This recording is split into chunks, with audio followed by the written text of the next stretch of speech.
नमस्कार दोस्तों। राज्य ये सेंटर में आप सभी का हार्दिक स्वागत है। आज का टॉपिक है सामाजिक विज्ञान के सबसे महत्वपूर्ण प्रश्न, जो कि 10th क्लास के लिए यह काफ़ी महत्वपूर्ण है। वीडियो को लाइक करें, शेयर करें, कमेंट करें तथा मेरे चैनल को सब्सक्राइब कर लें और बेल आइकन दबा दें ताकि सभी नोटिफिकेशन आपको मिलता रहे। तो चलिए, आज का जो प्रश्न है यह सामाजिक विभाजनों की, यानी कि सामाजिक विभाजन का मतलब होता है समाज को बांटने की राजनीति का परिणाम किन किन चीज़ों पर निर्भर करता है।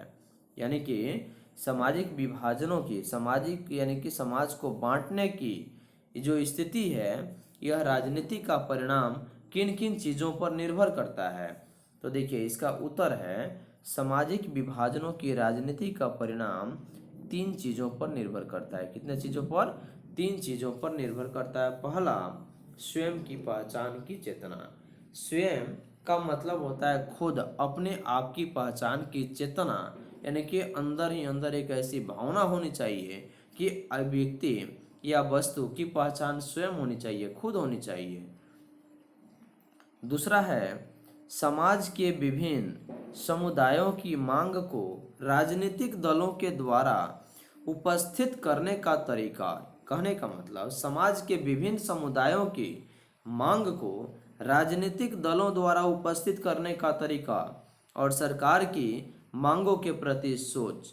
यानी कहने का मतलब हुआ कि स्वयं की पहचान की चेतना हर इंसान के अंदर होनी चाहिए, तो सामाजिक विभाजन कभी भी यानी कि राजनीति का परिणाम निर्भर नहीं कर सकता है। लेकिन सामाजिक विभाजनों के राजनीति का परिणाम, यह स्वयं की पहचान की चेतना अगर इंसान के अंदर नहीं होती है तो यहाँ पे इसका असर सामाजिक विभाजन पर पड़ता है और राजनीतिक असर पर पड़ता है। उसी प्रकार से समाज के विभिन्न समुदाय, विभिन्न जाति, विभिन्न धर्म के लोग जो हैं, उनकी मांग को राजनैतिक दलों द्वारा उपस्थित करने का तरीका होना चाहिए।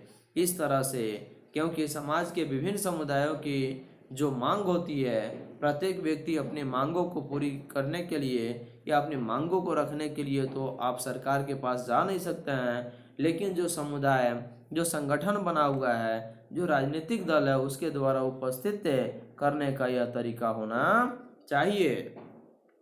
तीसरा पॉइंट है सरकार की मांगों के प्रति सोच बदलनी चाहिए कि सरकार को अगर है तो हम अपनी अधिकार को मांगेंगे, हम अपने अधिकार को सरकार के प्रति जाहिर करेंगे।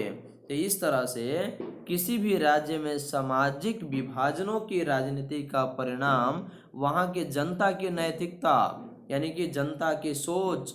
क्योंकि देखिए, किसी भी राज्य में सामाजिक विभाजन यानी किसी भी राज्य की सामाजिक बंटवारों करने की जो राजनीति का परिणाम है, वह वहाँ की जनता की नैतिकता, धर्म, भाषा तथा विभिन्न समुदाय पर पड़ता है, जिससे देश की राजनीति भी प्रभावित तो होती है।